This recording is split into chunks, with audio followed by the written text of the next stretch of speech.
So when our kids were small, believe it or not, their favorite meal was actually hamburger helper. And there was just something, I don't know what about, saying we have a hamburger and then we got stuff that can stretch it that they just loved. And so you might think about these few moments together as kind of like ministry hamburger helper. I did a talk at the summit and I have done a book about Jesus' impact on history, and it's absolutely staggering when people come to grips with whether or not you believe in his divinity, whatever you think about religion, the fact that we live in a world that has been shaped by Jesus more than by anybody else. And actually the ways in which he has changed human history can also be a wonderful kind of checklist or assessment device for me to think about my own life. How am I doing as being a part of Jesus' movement? And then how is our church doing, or our organization, our ministry, whatever that is? Because so often we tend to shrink Jesus into this little box. We only think of him in the religion category, and we might only think of our church as a local church organization, and we forget we're part of a movement that changed history and shaped the world. And so I start by simply thinking about the fact that Jesus created the world's most impactful movement. And until Jesus, not only had there never been a community that sought to include everybody, whatever their ethnic background or socioeconomic status or so, nobody had ever thought of an idea like that. There had never been a movement like the church. And so a great question to ask is, in my own personal life, do I have that spirit of relentless inclusivity that marked Jesus? Paul talks about, and this is under the influence of Jesus and the way that Jesus caused humility to be an admired virtue. Don't be conceited, but be willing to associate with those of lowly position. Do I play favorites in my everyday life? Am I as respectful and honoring of folks who might be way low down in an organization or on the totem pole of society as I am for people that might be way up? And in our organization, how do we do with issues of diversity? How do we do at making sure that all kinds of people are being included? Is that part of our understanding of the kingdom? And are we getting better at that, or is that value slipping? And then closely associated with this is the way that Jesus saw dignity in every human being. Before him, people have always been capable of being compassionate. But generally in the ancient world, they were compassionate for members of their family or people who were a part of their tribe. And the way that Jesus changed the world was this idea that every human being, whether or not they're connected with me, if they're suffering, they have a claim on both my compassion and my actions. So personally, how am I doing with that?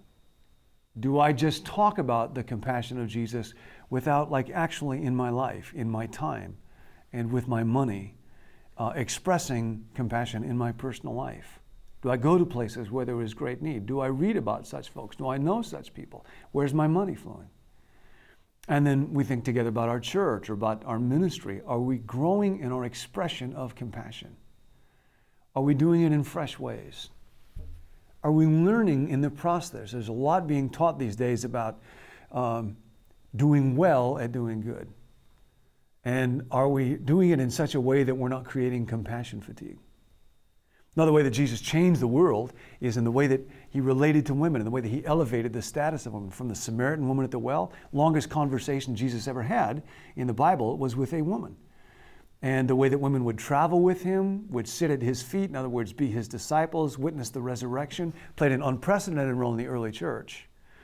In my own life, am I, if I'm a man, am I relating to women as friends and as a mentor in a way that can build into women and help create an egalitarian community where women and men are serving together on the basis of spiritual giftedness? And then for us as a community, for us as a church, for us as a ministry, are we intentional about this? So easy, informally, to just slip into kind of gender-isolated roles. Are we talking about how women and men can have friendships in ways that are holy and healthy and honor God and build marriages up in right ways and can be developmental for women and men leaders both?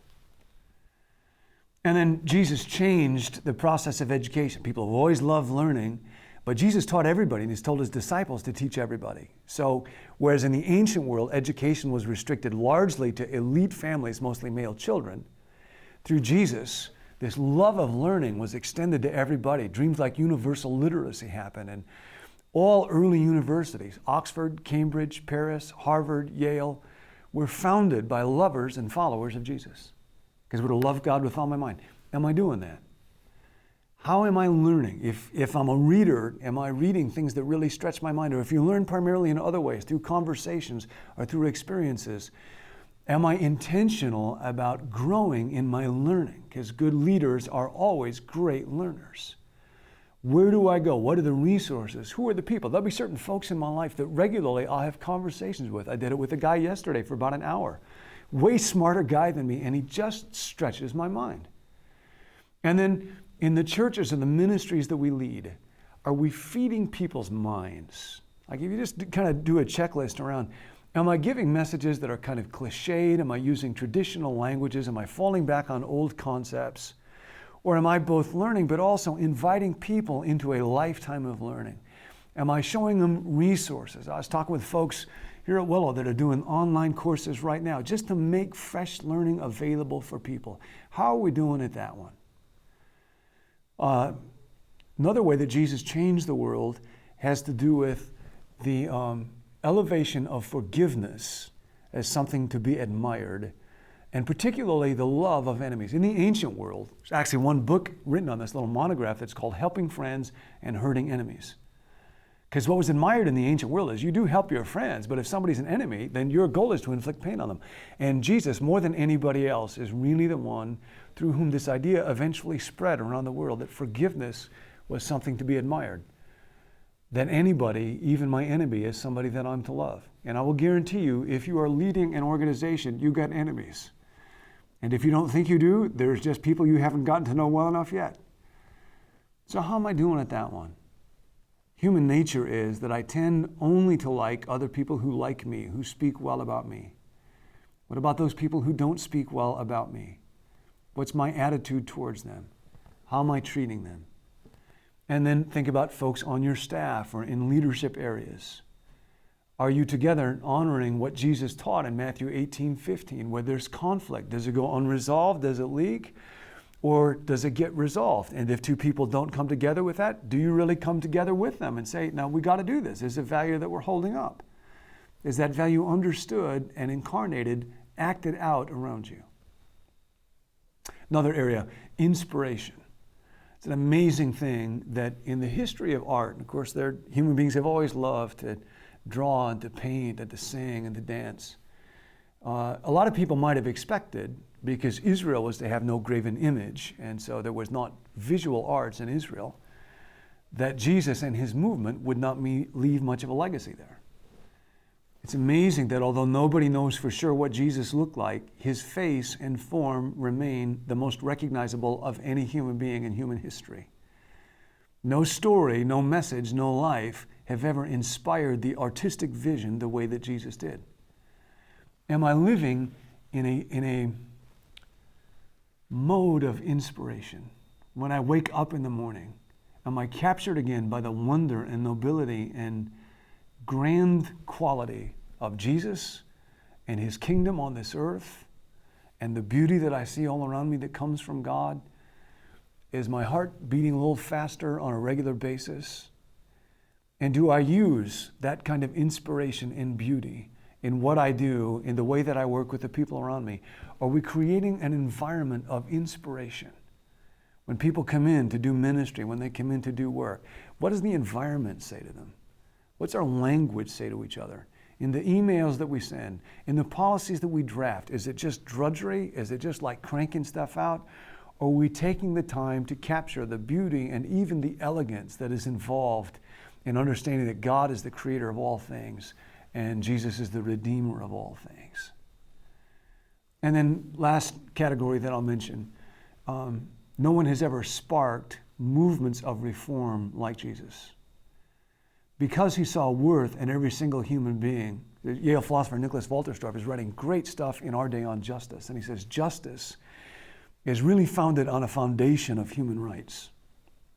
And there has never been a foundation for human rights that has paralleled the notion that came from Israel through Jesus to the broader world, that every single human being, no matter how poor, no matter how weak, no matter how disabled, no matter their background, is equally created by God and loved by God. This is something that Martin Luther King called somebodyness. Everybody has somebodyness. And so our passion for justice flows out of that foundation. And Walter Storff actually says, if that foundation, what it is that Jesus taught, erodes, that could be a real serious thing, because it's not clear there's any other foundation that can sustain belief in human rights and dignity. Do I treat people with dignity? As I'm trying to lead, how often am I tempted to just use people, to manipulate people, to hype stuff, to spin stuff? Do I honor the image of God in everybody I see? Do my words reflect that? Am I able to just let my yes be yes and my no be no? And is that something that goes on throughout our organization? When people treat other people unfairly or cruelly, when somebody leads up differently than they lead down, do we call folks on that? And then, is our church, as our ministry, as our organization committed to justice in this world?